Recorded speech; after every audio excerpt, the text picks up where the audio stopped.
আমি খুব সহজ এবং সিম্পল একটি নেক ডিজাইন দেখাচ্ছি। আমি আগে বক্রমটা কেটে আমি কাপড়টা আয়রন করে নিয়ে আমি চারপাশে একটু হালকা করে সেলাই করে নিচ্ছি। আপনারা চাইলে এটা আয়রন দিয়েও বসিয়ে নিতে পারেন। দেন আমি চারপাশে লেসটা বসিয়ে নিচ্ছি।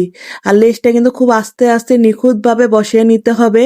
আমি ক্যামেরার স্পিড বাড়িয়ে দেওয়ার কারণে মনে হয় অনেক স্পিডে করতেছি না, আমিও আস্তে আস্তে নিখুঁতভাবেই লেসটা বসিয়ে নিলাম।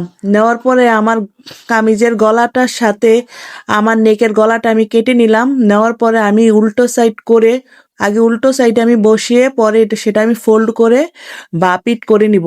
দেখুন আমি উল্টো সাইডে বসিয়ে নিলাম। নেওয়ার পরে সম্পূর্ণ সেলাইটা দিয়ে আমি এটা পিট করে নিব। আর বক্রমের সাইডে কিন্তু অবশ্যই সেলাইটা পড়বে, তাহলে ফিনিশিংটা অনেক সুন্দর আসবে আর ফোল্ড করতে আপনাদের অসুবিধা হবে না। দেন একটু কেটে কেটে নেবেন। নেওয়ার পরে সুন্দরভাবে ফোল্ড করে অবশ্যই গলায় চাপ সেলাইটা দিয়ে নেবেন।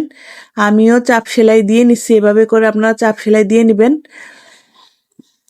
পুরো গলাটায় চাপ সেলাই দিয়ে নেবেন। দেওয়ার পরে মাঝখানের আপনারা মাপটা অবশ্যই ঠিক রাখবেন যেন গলাটা একদম মাঝ বরাবর বসে। মাঝ বরাবরে আগে ফিনিশিংটা মিলানোর জন্য একটু হালকা করে সেলাই করে নেবেন। নেওয়ার পরে দেখুন পুরো গলাটা এভাবে করে সেলাই করে নেবেন, তাহলে গলাটা বসে যাবে।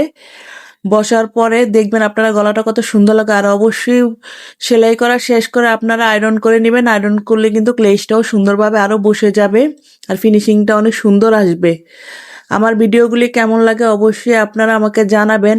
আর আপনারা কেমন ভিডিও চান অবশ্যই আমাকে জানাবেন, আমি সেই নিয়মে ভিডিও দেওয়ার চেষ্টা করব। আর অবশ্যই আমি ট্রাই করব সুন্দর সুন্দর ভিডিও দিতে। আপনারা পাশে থাকবেন আর আমার চ্যানেলটি সাথে থাকবেন।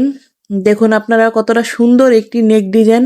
আর অবশ্যই আয়রন করতে ভুলবেন না, আয়রন করে নেবেন। নেওয়ার পরে দেখুন নেক ডিজাইনটা কতটা সুন্দর এবং ইউনিক।